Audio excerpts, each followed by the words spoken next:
Hola, ¿cómo estás? I got another message. I don't know if this one's gonna be too quick, but this is a really good message. After I did my last one, I asked for another verse. Now the crazy part is I couldn't refund the verse. I had a whole verse in Chronicles and I could not find it to save my life. It was a whole point that I was trying to make.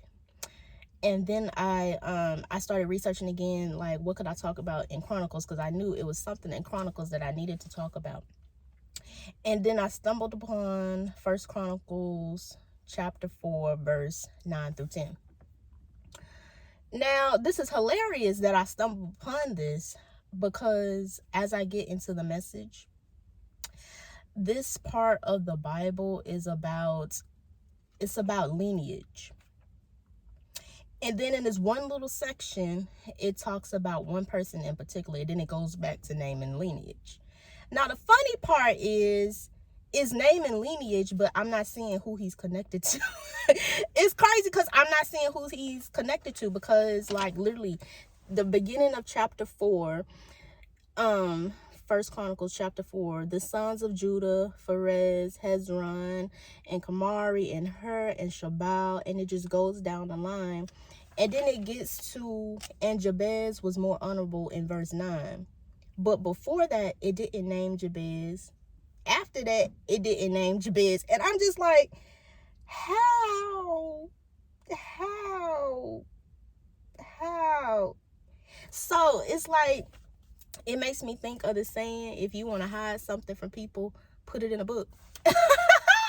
Because it's just right there. And it's just oddly placed. And that's like on point with what I'm trying to say, right? So let me read chapter 9. Well, verse 9 and 10. And Jabez was more honorable than his brethren, and his mother called his name Jabez, saying, because I bear with him sorrow. And Jabez called on the God of Israel, saying, O thou wouldest bless me indeed, and enlarge my coast, and that thine hand might be with me, and that thou would keep me from evil, that it may not grieve me. And God granted him that which he requested. Side note, in my last video, I didn't have like my physical Bible, because I just don't take it out the house for like various reasons. But I didn't have my physical Bible, and because I'm recording, I can't look on my phone to find the verse, otherwise it will stop the video. And I brought my Bible because I was like, I'm not gonna let that keep me from like making the point that I wanted to make. And funny story, one reason I don't bring my Bible in my car is because when I was in high school, I had a Bible that had my name engraved on it. This was back when I was in the Christian faith. I had my name on my Bible. It was a cute Bible. It was like, it had a little design on it. Like the top part was like cream, and then the bottom part was pink. Had my name on it. I had a whole case for my Bible. Had my name on it. Like you can't, why would you steal a Bible? But you can't use it unless your name is my name, because it had my first and my last name on the Bible that was in the case that had my name on it. So one day, I was working at Starbucks at this time, I believe. I had came back from work kind of late. And my Bible used to always be in my trunk, because when I go to church, I just grab it out of my trunk. I came in late, went in the house, went to bed, came back the next day, and something was off about my car. Something was off. It was weird. Like, I had a Honda Accord that had like the little coin slot where it, like, you can move a little door and it'll open up. That was open. Now I only had like $2, because I don't keep valuables in my car. I only had like $2 in there, but I noticed that the slot was open, which it never is, and the money was missing. My sunglass thing was open, and then I looked over to my glove compartment and it was broke. And I was like, somebody has been in my car. And it was so slight, because they didn't leave my car door open. They didn't really like like really affect my car door. It kind of messed up my key slide a little bit, but it was just like so slick. And then I went into my trunk because I'm like, I got robbed last night. Like, what's going on? I went in my trunk and my Bible was gone. I was like, who steals a Bible? Like, who steals a Bible? Like, girl, like, so PSA, shout out to them. I hope they are truly blessed. But anyways, let's get to this message, right? So like I said, I was looking for what I was actually going to speak on. I think it was Chronicles 12 or 24, but like both of those verses also talk about lineage. So I wasn't able to refine what I was looking for originally. But with First Chronicles chapter 4, verse 9 and 10, is just this little snippet talking about Jabez. So, you know, if they go in detail about somebody, then they must be important. So it said Jabez was more honorable than his brethren. Off top, what I'm going to talk about is being chosen, being the generational curse breaker. Now, in my last message, I talked about it's not what you do. I mean, it's not what you say, is what you do. And it's not even what you do. Is why you are doing it that is going to set you apart, because you will be blessed by your intention. It's the intention that matters with God, right? So when it comes to people who are generational curse breakers, people who usually the generational curse breakers are the people who are outcast, because simply they just don't mesh with the others others as in their family members, just because they're not into the same types of things. They don't care about the same things. They don't prioritize the same things. They don't look at things the same way. They don't get into the same type of activities. Hear me out. So it says, and Jabez was more honorable than his brethren. When I heard of that, I immediately thought of my siblings. I have a very, very mixed family of half siblings here and there on my dad's side. A lot of steps in there. And one thing about me and my family unit is that it's literally not a family unit. It just ain't. We are so divided with all the different mothers and fathers. And we all have different lives. I'm the youngest out of 6. That's the max I claim. 3 brothers, 3 sisters. Well, actually 7 out of 7, but I have 3 brothers, 3 sisters. We are all into completely different things. Now me, I'll just speak on me. I'm not the first one to go to college. I'm not. But I am someone out of the 6 that went to college. I am one out of the 6 who does not have children out of wedlock. We can get into that. That's another topic for another day. I went to college. I don't have any children. I've never really been like involved in no relationships like that. Drugs is not my thing. It like I barely like drink or whatever. It just doesn't appeal to me. I've never been to a club. I'm just not into partying like that. I'm just odd. I'm like the odd person out. And that doesn't necessarily make me honorable, but it's just how I view life and how I attack like doing this. Nobody else in my family is doing this. Like maybe one of my siblings, I think my oldest sister, is heavily involved in church and is spiritual, but the others could care less in any type of religion, because it doesn't matter what religion is what you're doing. Like, what impact are you making on this world? And that's where the honorable part comes to. What it's the heart. Like I said in my last video, it's the heart. What is your heart thinking and making you do, is the point. Let's get back to the verse. And then it says, he was honorable. He was more honorable than his brethren. So that means he sticks out. And his mother called him Jabez, saying, because I bear him with sorrow. And when I heard that part, I was listening to another sermon, and he was talking about how you can be branded from birth. Oh, that's what you call it's daughter, that's what you call his son, you know, he gonna be just like blah blah blah, he ain't gonna be able to get out blah blah blah, you know, they on Section 8, you know, she on sprung out on drugs, or they ain't never got no money, or they mess with all these different people, they in them streets, they living that life. You know, you could be branded just by your surroundings, just and your parents. Oh, the labels, the burden, the curses that can come from being associated with your parents is huge. And like I said in my last video, when it comes to karma, sometimes it won't be you that's gonna pay for what you have done. It'll be those that you love.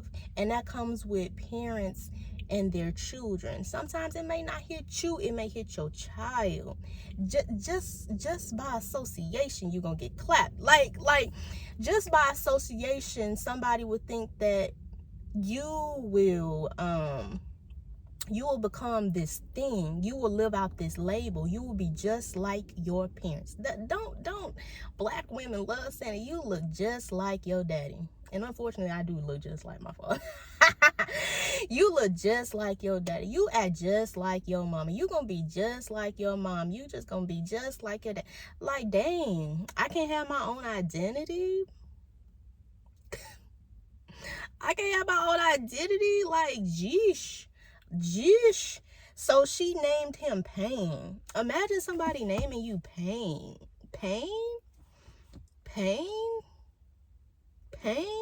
Like, dang, like, pain though.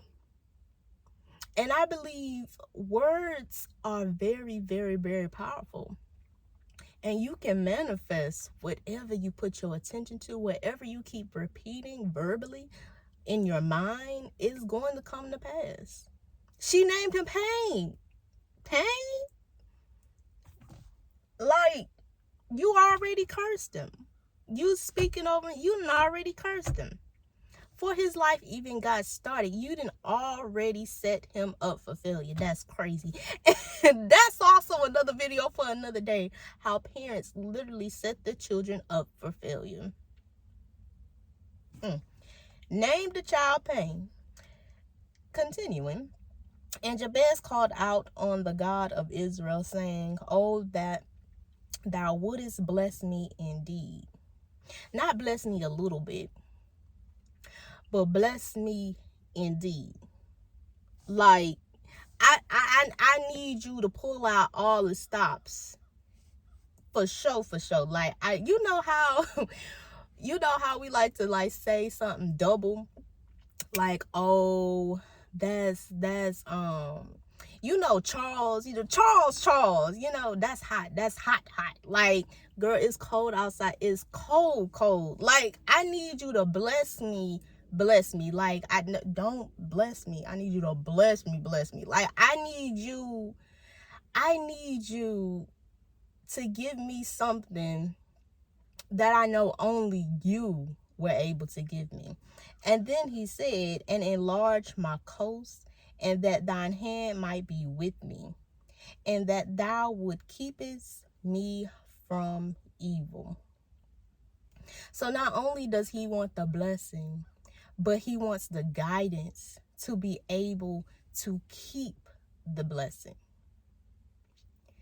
Because, baby, you know it's nothing like fumbling a bag that you prayed for. Ooh, wait. It's nothing like fumbling a bag that you literally prayed for. Could you imagine? That's like you having a bad, like, I ain't gonna say heart. Kidneys. That's like you having bad kidneys. And you know, kidneys are very important for the function of your body. Now, you have kidney failure, you out of there pretty much. That's like saying you have a bad kidney and you get put on a transplant list. Now, with transplants, depending on if you have a bunch of different other medical issues, your age, all different types of factors, it may take you a while to get you a kidney, friend. It may take you a while. Now, you praying to get your kidney, you get it, and then you mess around and keep up the same habits that messed it up the first time. Like, what? Now your health is in jeopardy now because you fumbled your blessing. Like, how you in a terrible relationship and you can be getting cheated on, you can be getting talked to all types of ways, getting mistreated, you can be getting knocked between the washer and dryer, but you praying to get out of it. You finally move on, and then they hit you up and you take them back. So we going on part 2 of the bull? Like, we on part 2 of the crap? Hey, yo, the devil's working overtime today. Now, look. I'm supposed to be delivering this message. And you know how Apple Music is like, you can like, you know, if you have an iPhone, you swipe up and it gets rid of the app. So you're supposed to be closing out of the app. But if you connect to headphones or Bluetooth or anything like that, it can randomly start playing music even though you're not in the app. And apparently the last song I played was Halle Berry. Now, I love Halle Berry, but that's not the mood I'm supposed to be in right now. That's literally not the mood I'm supposed to be in right now. And it just keeps playing Halle Berry. Like, when I had to move the car because people was like coming close to me. I'm at the park right now because I'm about to go run. And I turned the car on and Halle Berry started blasting. I'm like, oh my God, stop playing that song. Like, please. I'm not even thinking about that right now.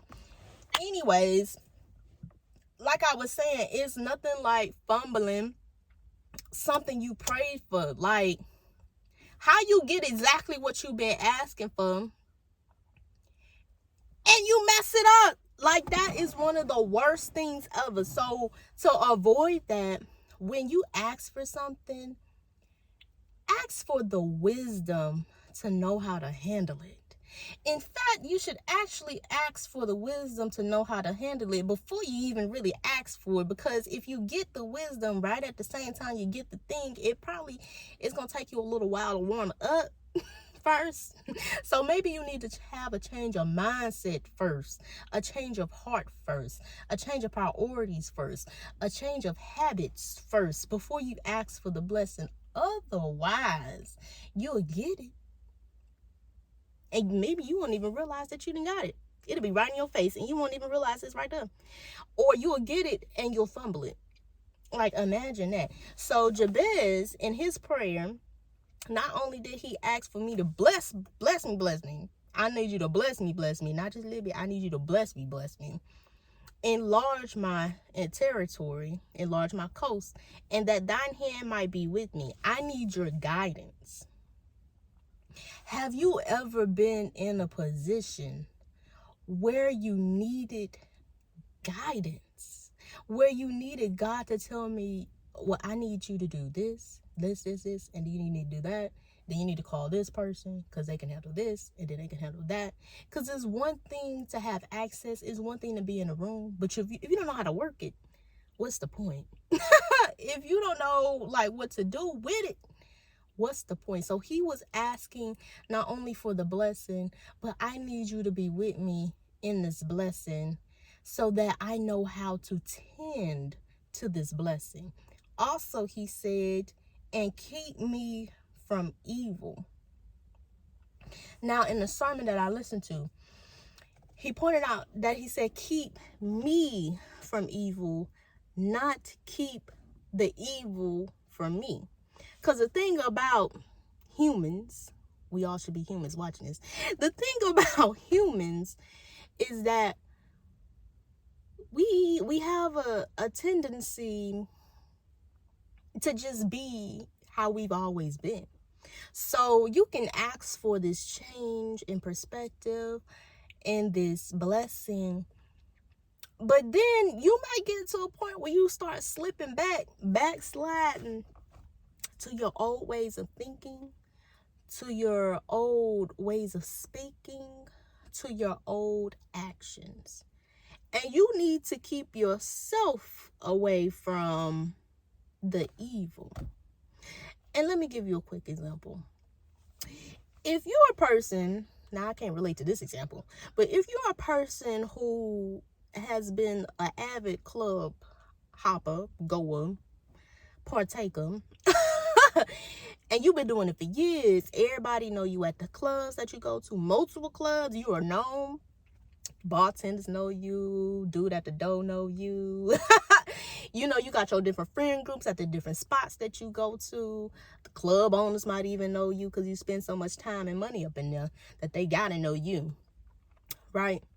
And you take a moment to step back from that, maybe because now you're married, or now you have children, or now you have a career that doesn't allow you to be up at 2 a.m. in the morning every night because you got to go to work in the morning, for whatever reason, or you just don't want to be in that life because there's things that come with that activity, that depending on what club you're going to, what scene you're at, right? It could be foolishness in the mix is what I'm getting at, and you're trying to like step away from that. The problem sometimes isn't that people are calling you to get you to come out. It's the little voice in the back of your head that's telling you, oh, I need to go out tonight. I need to go out. I ain't been out in a while. Oh my God, I need to go get a drink. I need to go take shake a tail feather. We outside. We need to be outside. Why are you always in the house? This is boring. We need to go. It don't be people coming to you trying to get you to stop doing what you doing. It'll be you, your mind influencing you to get back out there. It's like you going towards the thing that you done walked away from. It don't be the people that you done left behind coming to seek you out. You going to find their number in somebody's little black book, somewhere deep in your contacts. That one little message thread that you should have deleted a long time ago. It's you going to go reach out to these people. It's not the other way around, because they are occupied doing what they do. Wherever they at in their journey in life, they is over there doing them. They on the block, okay? They on the block. They at the club. They somewhere gossiping. They somewhere complaining, having pity parties. They somewhere letting their problems define them, letting their past define them. You know, they letting the generations before them, oh, well, you know, my mom ain't never went to school. You know, grandma dropped out when 8th grade. She ain't even finished high school. You know, we ain't never had no money. You know, we always been on set. Like, they over there doing them. They over there lost in the sauce of whatever that is over there. They don't have time to reach out to you to get you to get on their time. Most of the time is you trying to go back to them, go relate with them, when you a completely different person now. You on a whole different type of time. You got a whole different setup in your life. You got a whole different priorities now, and it just don't match well. But you trying to go be with them for what? But anyways, next part said that it may not grieve me. This is where it'll hit you that you done fumbled the bag. Because sometimes people know they're about to fumble the bag.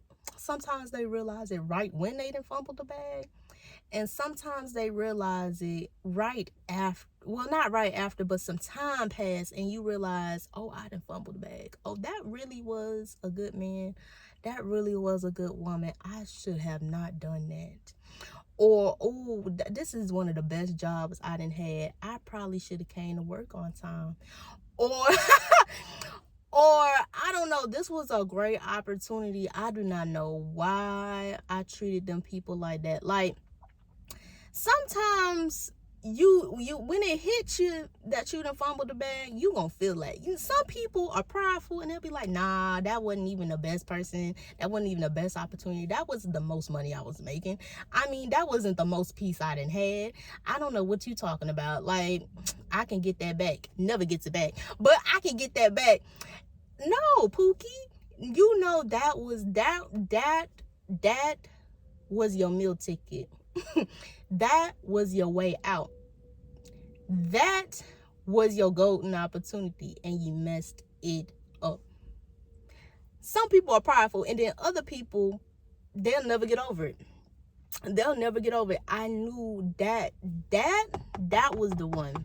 Whatever that one was, that was the one, and I should have never let that slip out of my hands. So you have to be careful when you asking for these big blessings, but you don't have any type of experience handle them. Otherwise, you wouldn't be asking for them. You already have them.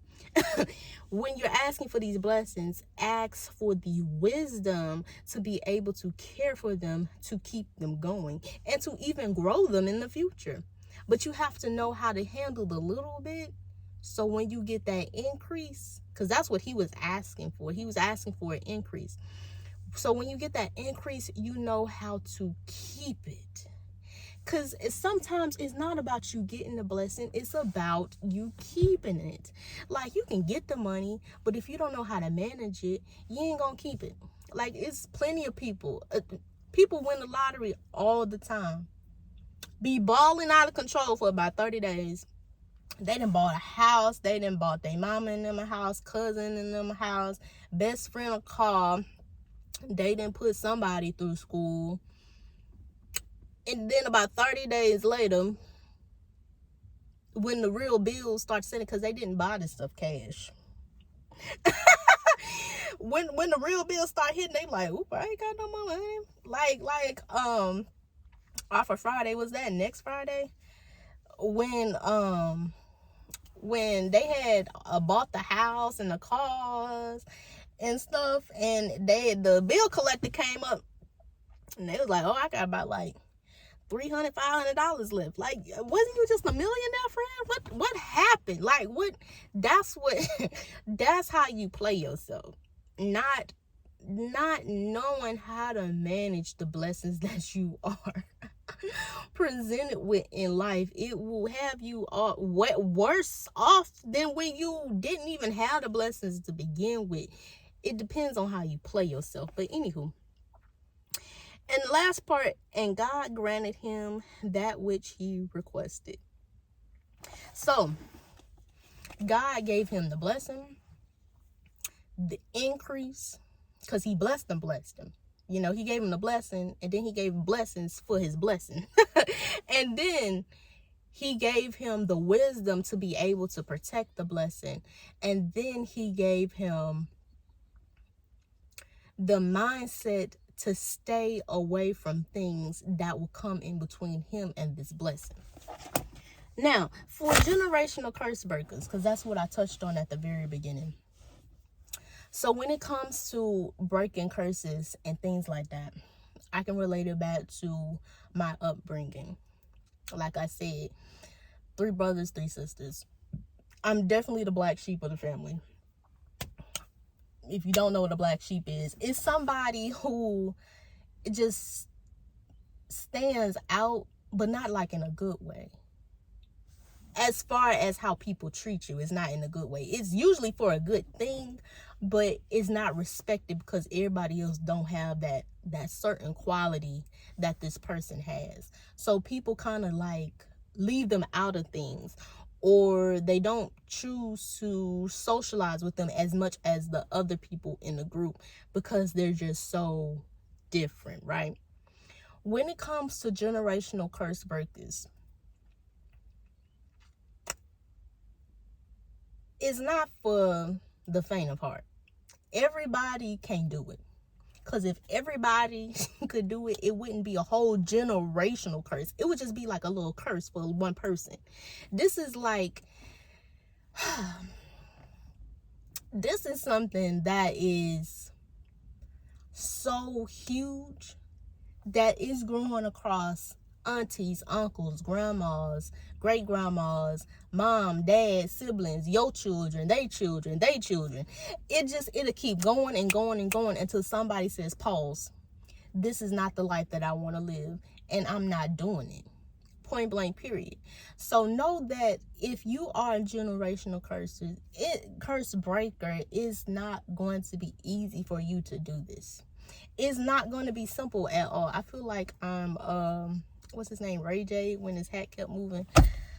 It's hot out here. I don't even know why I put this on. But anyways, know that life will not be easy, and it will come with you being alone. A lot of times it's a lonely ride up to the top. It's a lonely ride being a generational curse breaker, because you're just not doing what everybody else is doing. Like, you're just not on the same type of time. You're not into, I don't know, it could be anything, the illegal activity, the foolishness, the fighting, I mean, the skipping school, the not going to college, the not having a real career, the you know, the not choosing to be broke, the not choosing to just work on somebody's job, you know, the not choosing to not, you know, not eat right, you know, the not choosing to not exercise, the not choosing to like leave the city that you grew up in. You know, when you're a generational curse breaker, you know, not having children out of wedlock, you know, not having unhealthy relationships, you know, not getting married at some point, you know, not hating men, not hating women, like not hating the skin that you in, you know, not accepting that you may be gay, not accepting that your hair that grows out of your head is beautiful, you know, not accepting that the color of your skin is beautiful. It's so many different things that look, it's so many different generational curses, and it's so many that I have touched on that is crazy. It is a journey, and you have to fight. You have to fight to be able to separate yourself from the crowd. Because if everybody is doing it, it's probably something that you don't need to be doing, period. If everybody is jiggy with it, it's something you probably shouldn't even touch, for real. If everybody has it, you probably shouldn't even have it, for real. Because what's so special about that? What is that actually getting you? In the first part of chapter 4, verse 9, it says, and he was more honorable than his brothers. Off top, he different. Off top, he's different. Off top, he has a life that is actually, how to put this, he has a life that God actually approves of. He's actually doing things that are honorable. He is doing things that God wants him to do. He is fulfilling his purpose. He is doing what he was called to do. He's not just going with the flow. He's not doing what everybody else has done. He is doing what he is supposed to be doing, and it is honorable. And usually when somebody is a generational curse breaker, they want better for themselves, and more importantly, for their children and the children that will come beyond that. That means you need a blessing. And that is exactly what Jabez was asking for. I need a blessing. I need a big blessing, because only a blessing is going to take what I done came from and turn it to where I'm trying to go. That looks like if you come from a family, maybe there's a whole bunch of children, too many to count. Maybe you come from foster care. Maybe you come from a very impoverished family. Maybe you come from a rich family with mad different issues, communication issues, or maybe there's mental health issues at play, maybe there are drugs at play.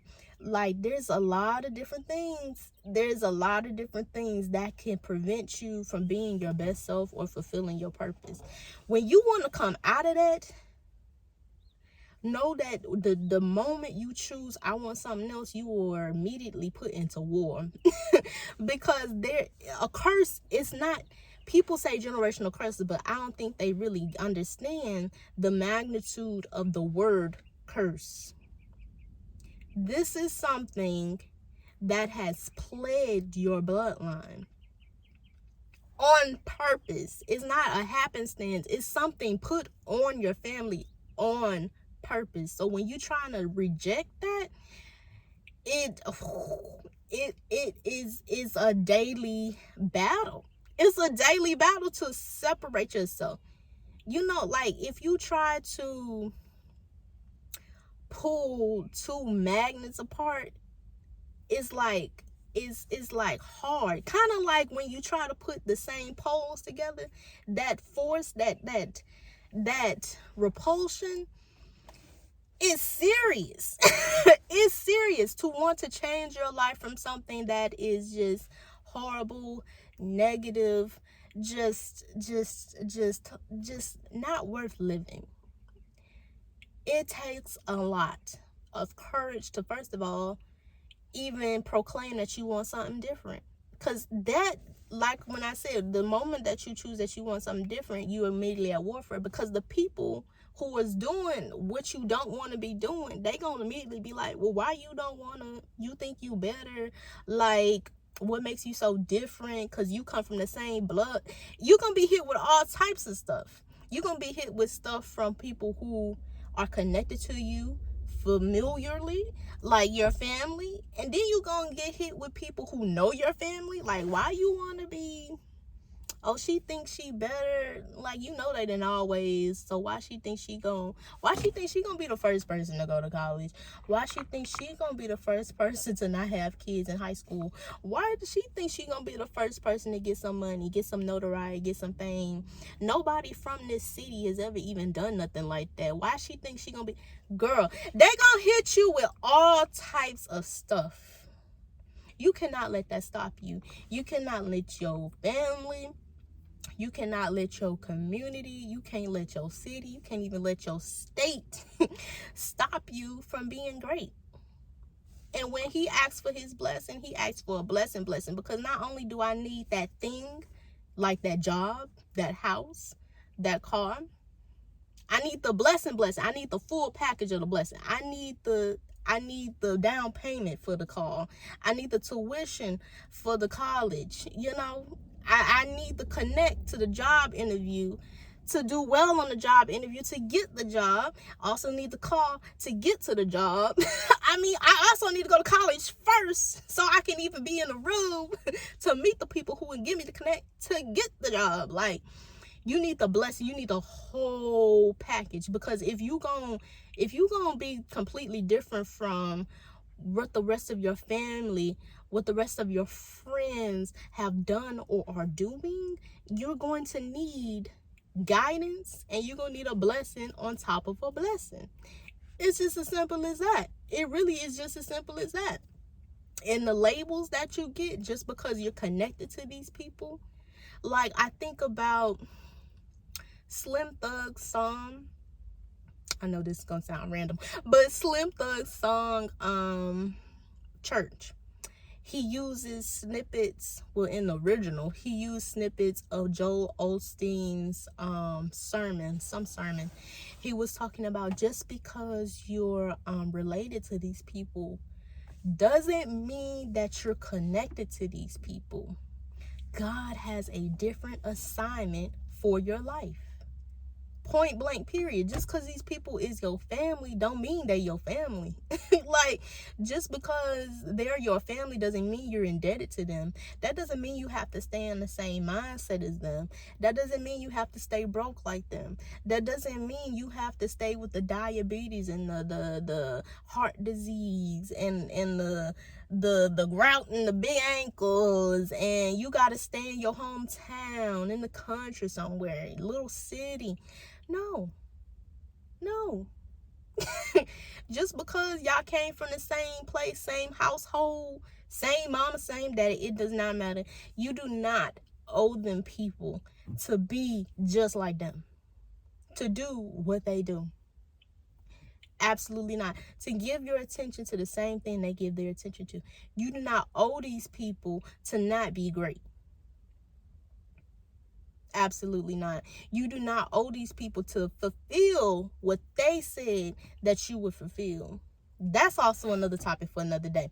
You do not owe these people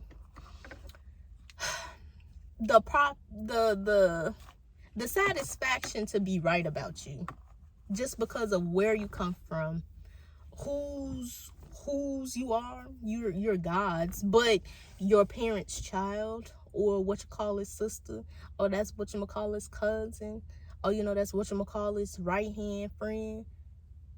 No, you can choose to be whoever you want to be, period. And that's all I gotta say. I said this wasn't gonna be no short, but I already prefaced this saying this wasn't gonna be no short message, and I meant that, because there was a lot that needed to be said. But again, let me read this verse one last time. Let me close this app. It's getting hot in here. I'm finna turn the car back on. Chronicles. Oh, it came straight to the verse too. First Chronicles chapter 4, verse 9 and 10. And Jabez was more honorable than his brethren, and his mother called his name Jabez, saying, because I bear him with sorrow. And Jabez called on the God of Israel, saying, O thou wouldest bless me indeed, and enlarge my coast, and that thy hand might be with me, and that thou wouldest keep me from evil, it may not grieve me. And God granted him that he requested.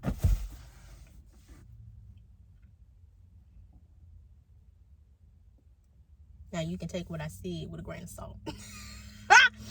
But y'all have a great week, though. Bye.